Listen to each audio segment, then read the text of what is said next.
Correcteur News TV. Correcteur News TV. Awande correction, il y a news tout.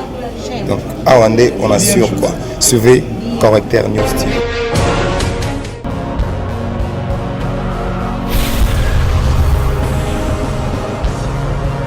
S'abonner massivement sur la Correcteur News avec Yemoko Rachou, la caramel. Check, c'est pas pareil. Qui va répondre à nini?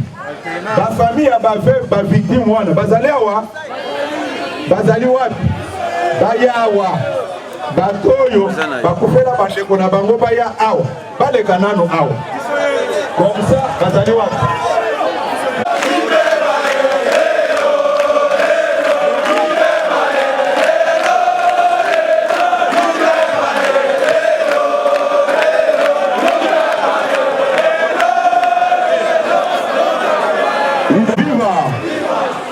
Nalobi boye toyoka na malamu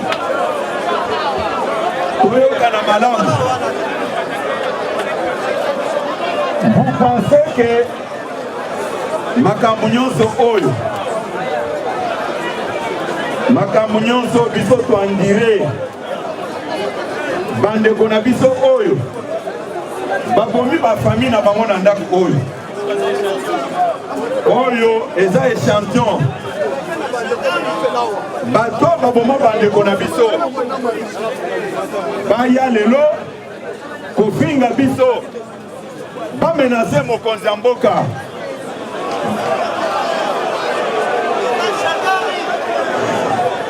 S'il vous plaît makambo naza koyebisa bino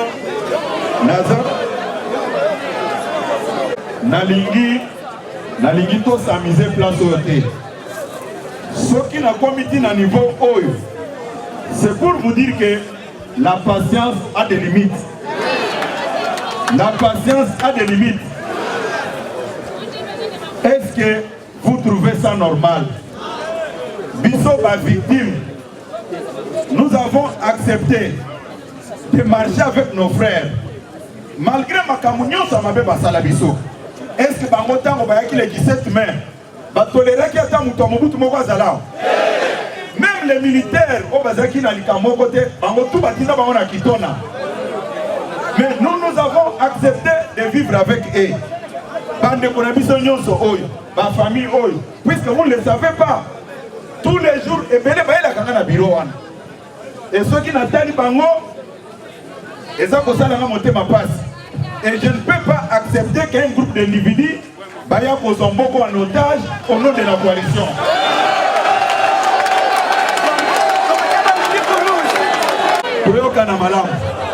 Toyoka na malam.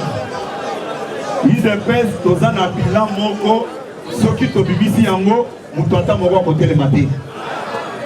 Mais au nom de la paix, mokonzi na biso azima kamunyo soyo atiena sa mesa pour l'intérêt au peuple congolais. Mais sa bonne foi, ebimisie mutu, oyo, n'importe qui akobima, akofinga, babetele maboko, comme si yazana batu simanayete. Lokola paponize la média, ngape na ponize la média, comme ça, ton commando ça la moussala wana bien. Bango, bakosolona na population. Ngaipe na kosolona na population. Tokotala nani akozana batu simanaye pour faire partir l'autre.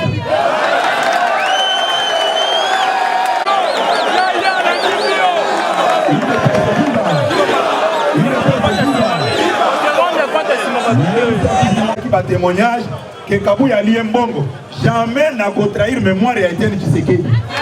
Je ne le ferai jamais. Tokana malam. Soki na mipesa ki ligne de conduite moko boye, c'est sur instruction ya mokonzi ya mboka. Mais quand j'ai constaté qu'il n'y a plus de considération vis-à-vis du chef de l'État, c'est comme ça que Ngape na koti na danse wana to bana kobina. Ok ne kopana. Ok na bino.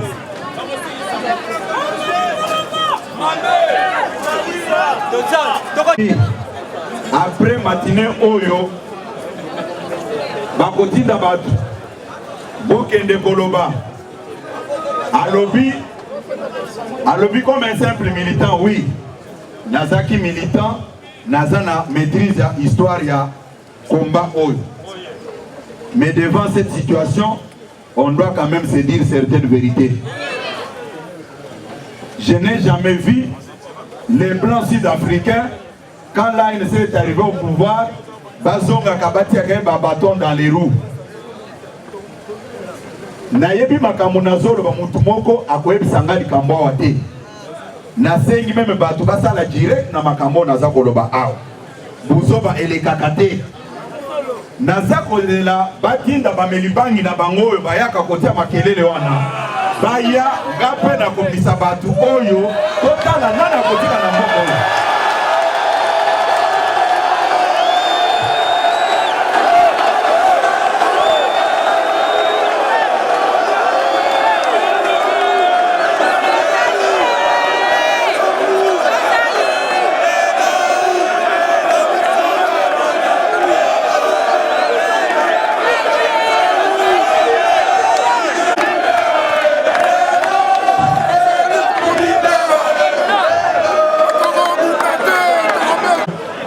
Baluki makambo oyo eza bango moko. Makambo oyo, et ce qui est plus grave encore, bino bosi bomona wapi batu oyo ba détruire mboka oyo na koyiba mbongo ya l'État oboma ba entreprise net bazaki na ba compétition. Soki baza koyebisa bino ke tosi tosali mosala ba entreprise eza lukuta, il y a un blocage. Et là, comment ça limite dit de l'eau. Yokani madame, balingi bazwa ba régie financière nyonso etika na kaka ya bango.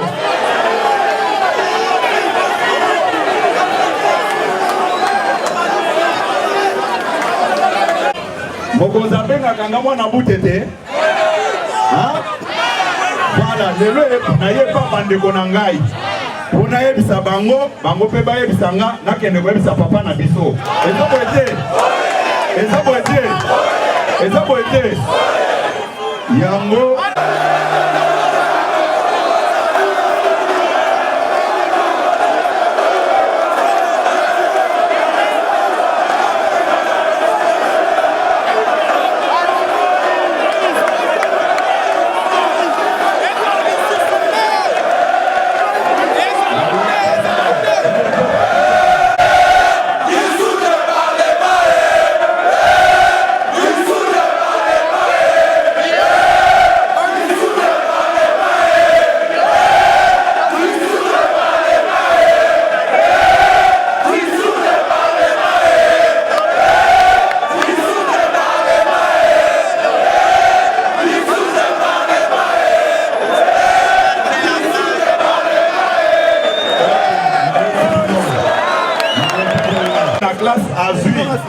mais ayoki même professeur alobi naza kozongela na examen oyo moto apreparaki examen bien akobanga mais bango balobi ke baza na majorité mpona nini ntango bayoki kaka moto alobi na conditionnel ke akodissoudre parlement dépendade, c'est-à-dire quoi baza conscient ke bazalaki na majorité wana te yango baza koloba nga naza koloba boye munoko nyonso baza kotia wana eza ya pamba. Soki tembe tokende na bango tina aéroport Angili tobanda kozonga 100 militants, 100 nani, 100 garde du corps toya bamosusu bibembe kotikala na nzela.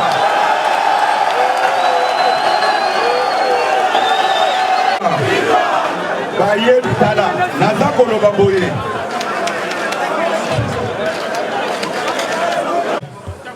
toyokana nanu yo oza sirke oza ki élu, yo oza sirke oza ki élu, même ceux qui balobi ke baza ko dissoudre parlement okobanga ceux qui bomoni muto aza kobanga il se reproche de quelque chose. Lelo boyoki tous les gouverneurs ba gouverneur bayaka wana butu secrétaire général kuna toyokana nanu bino bosi bomona bato sérieux bozotinda bato na bino bakende osala mosala ya mboka oza kofaire signer bango ba lettre de démission na gouvernement bosi bomona yango eza po bando garder bato wana neti baumbu na yo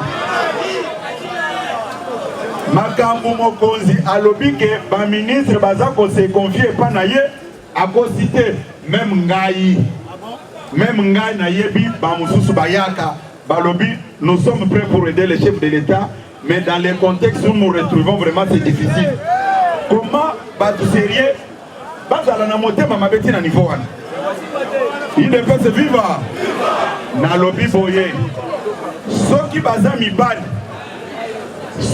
mibali batinda bato na bango bamela bangi biso tozali awa na lobi ils vont regretter pourquoi baponaki nzela wana biso tosali mosala makasi pendant une année peuple abosali mabe na bango basali pendant 18 ans maintenant bakomi kobwaka biso mabanga e bango bakanisi ke biso tokosila bon nauti koloba awa bakende koluka institution kabuya azalaka badestitue ye institution na ngai yango yao baya kodestitue nao il ne peut se vivre na lobi boye po ekoma soli mutu alobi likambo ono o tozolongola ye me kabuya ye aboya kokende osala mosala siko bakolongola ngapi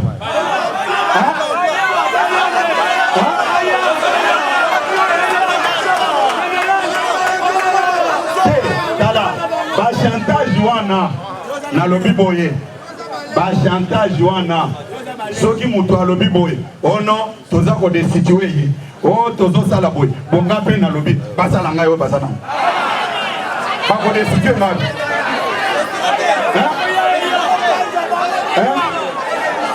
oh na lobi bino bokolongolanga bobeta maboko makasi kama mayeni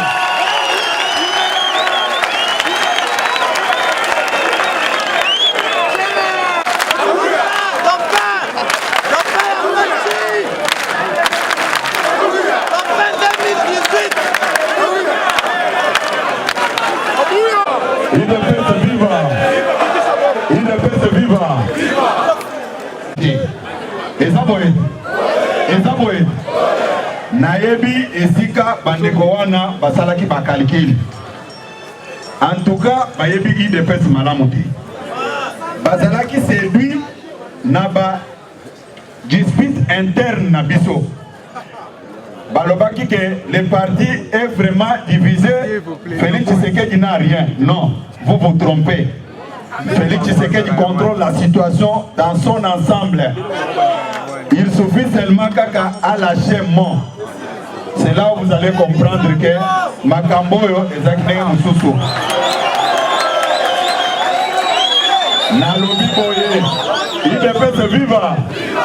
Banda Makamboye. Bino bomoni teke biso nyonso toze sika moko tozoloba.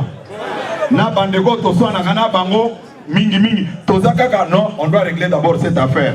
On a parlé le même langage devant nos intérêts de l'IDPS. Il faut faire très attention. Boye ba bien que l'IDPS est kotika la moko oyo fachi beton azako diriger.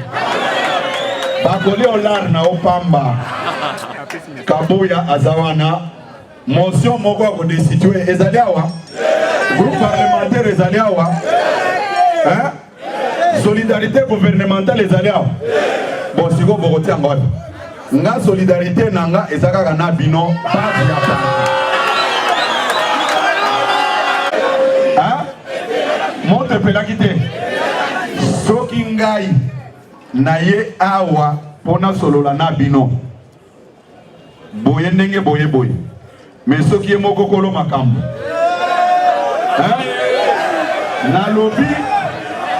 Nalobi boye.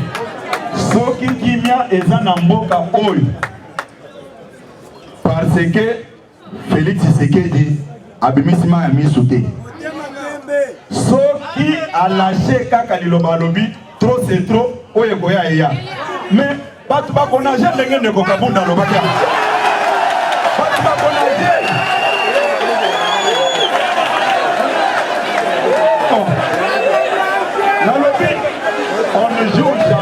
avec les faits. Nalobi boye. Batu batika kosala ba calcul ya mabe. Ngai pendant une année na bomba ki ba munition na nga nyonso. Na bombi ba munition mais namoni mutu nyonso akoya azoti anga so ina misu. Nga nalobi ndenge toza na libala oyo to vanda pona intérêt ya peuple. Non? Et komi maseki mutu nyonso soki akeboye naza kotuna bino awo. Makambo oyo soki ebebi lelo mutu nyonso sincère akolobake bandeko ya FCC nde baza la base. Nalobi depuis que toza na coalition wana est possible kanga même temps on a ça koloba awa. Boki naza ko attaquer autorité morale na bango. Mais bango c'est une habitude. Non, les attaques nazo banga non. Naza bien indiqué par Félix Tshisekedi.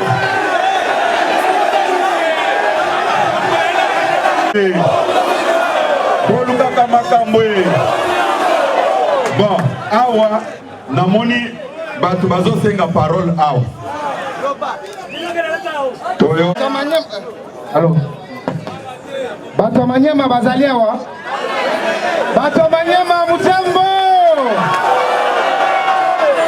Eyokanite.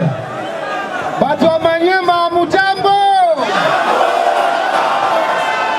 Bandugu ya Sud Kivu, Nord Kivu, Manyema, Kisangani na Katanga amutambo.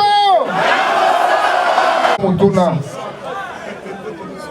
Tolingi hypocrisie. Ça va être? Oye koya. Et puis tout le monde y a wa bagene baza ebele. Oye koya. Général. Nazotala vraiment la misu. Balobi nyama o Elia Kadinde swezaka wapi? Avant la lipotinaliso wa muninga omisala nini? Général. Tolingi pe boye biso nanu. Parce que même na kati ya famille ya kasho ya biso moko sincérité ezalité. Bana IDPS, ba jeune ya IDPS, ba papa ya IDPS, balobi que 2020 ezali année ya ba action selon maloba tata mokonzi. Eza boyete ndango na mvula sika. Eza boyete boye biso parce que tozalaki te boye bisaki biso. Bandeko wana soki babimisi bameli bangi tozalaka na bango, ezala na ba bureau politique na bango, ezala na ba intellectuel na bango, tobundaka na bango na ba télévision ndenge ezalaka. Mais kasi soki tobengi yo général olobaka kaka botia na se. To c'est trop. Longo wana tokoti na accord ya Nairobi. Accord ya Nairobi batikala ko appliquer yango te. Pona nini? Mutu ya misato azaki signataire te akota na kati. Est-ce que na accord de Nairobi balobaki ke primature ekokene na FCC? Hein? Accord de Nairobi toyokanaki malamu. Primature il faut ekene na bande konabiso ya président Vital Kamerhe.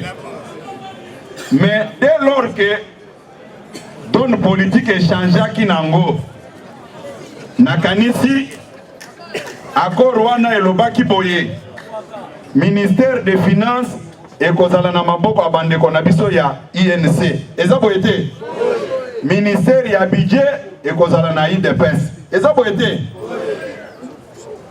comme bamakambo nyonso wana tosali yango te. Nakanisi biso nyonso tokobunda pona to appliquer kaka accord de Nairobi.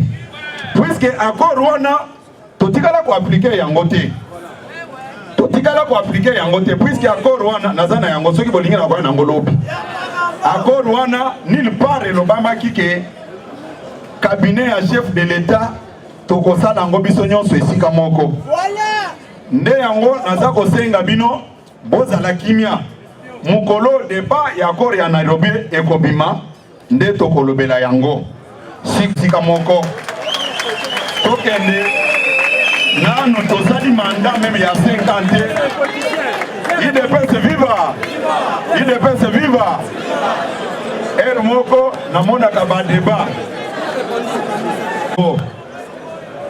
Bandeko na biso ya jeune basali rapport na bango ba présenter bilan moko très sombre. Balobi mokonzi ya mboka makambo etali bapanzi sango aza vraiment kosala na oyo esengeli te na maimatali droit de l'homme, droit des journalistes. Mais s'il vous plaît, balobi makambo ya oyo etali bapanzi sango. Bino bandeko nanga bapanzi sango bozali awa. Est-ce que lobami kaka ke bino bapanzi sango nde boza na droit na dignité na bino sauf biso ba responsable politique. Nde akoyebisa biso s'il faut qu'on continue ou pas avec la coalition. Eza boete. Nde yango na yoki bino na lobi boye. IDPS viva. Est-ce que motoyo na makambo ndenge na yebisi bino boye? N'est-ce pas que na pesi bino ba information mosusu o bino bozalaki na yango te? Yango naza koyebisa bino boye. Bomi betela maboko makasi mpona mobilisation bino bosali. Togo yebisa moko na koloba lisusu te. Moko na atiki koloba ndeko pe atelemi abandi koloba. Makambo oyo eleki ndelo. Yango naza koyebisa bino bandeko bakreaki ba situation nyonso ya mabe mpona mokonzi ya mboka échoué. Mais déjà population basi bayebi ke mokonzi ya mboka Félix Tshisekedi aza na likambo moko ya mabe te, bato oyo aza na bango nde baza kobloke ye. Eza boye te. Eza boye te. Nayebisaki bino awa bacréer situation insécurité, bacréer eloko ya inflation monétaire pour na dollar remata population babo ya mokonzi ya mboka. Mais malamu oyo eza na likambo wana pour peuple pour na fachi beton na ye okoboma ye. Pour peuple la fachi beton maboko makasi.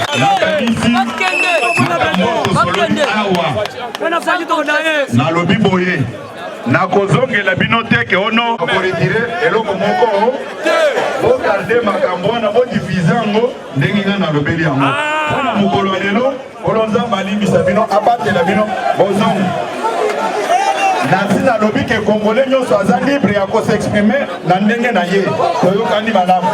Na lobi kende kosala makambo na yo moko soki ozotuna bongo ezane tozobanga likambo.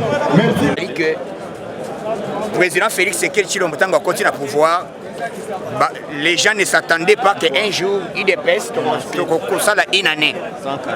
Mais avec sa geste, le président Félix Tshisekedi Tshilombo aïe à Kouti Lyon. Koto la Mouka, Koto FCC, Mboka Skoto gouvernement ndengini metozu présidence. Or FCC na la mauvaise élève moko.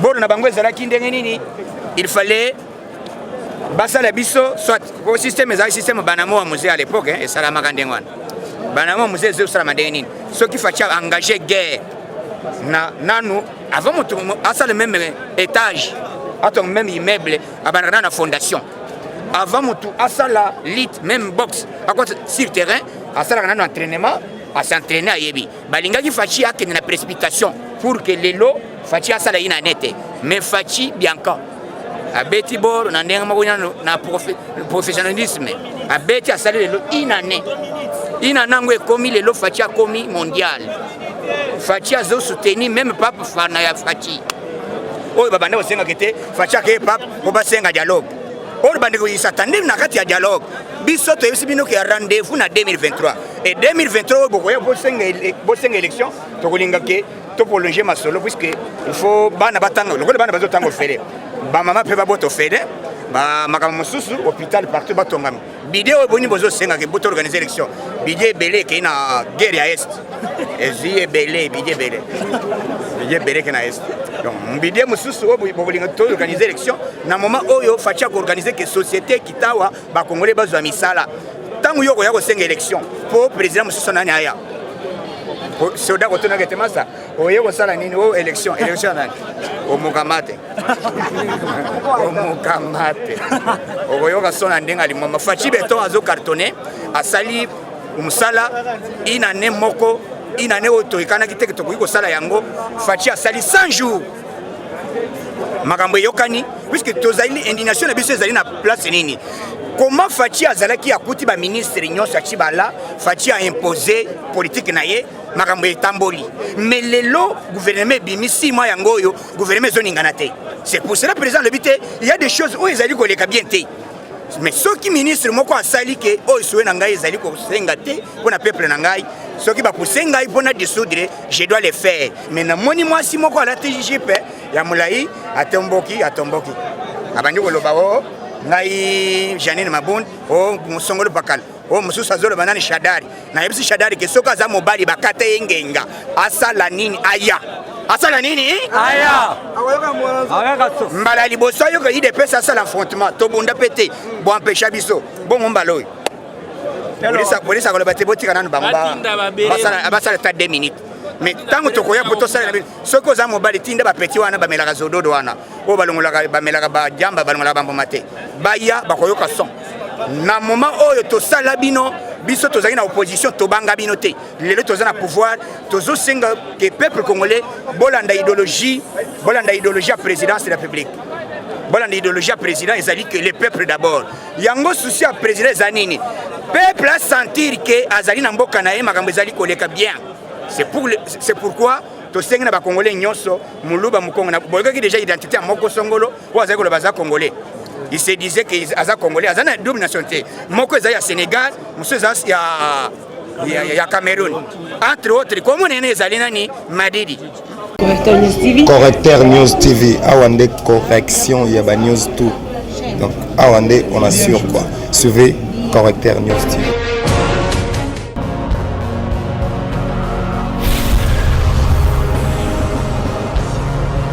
S'abonner massivement. Tu as vu Correcteur News avec Yemoko Rachou.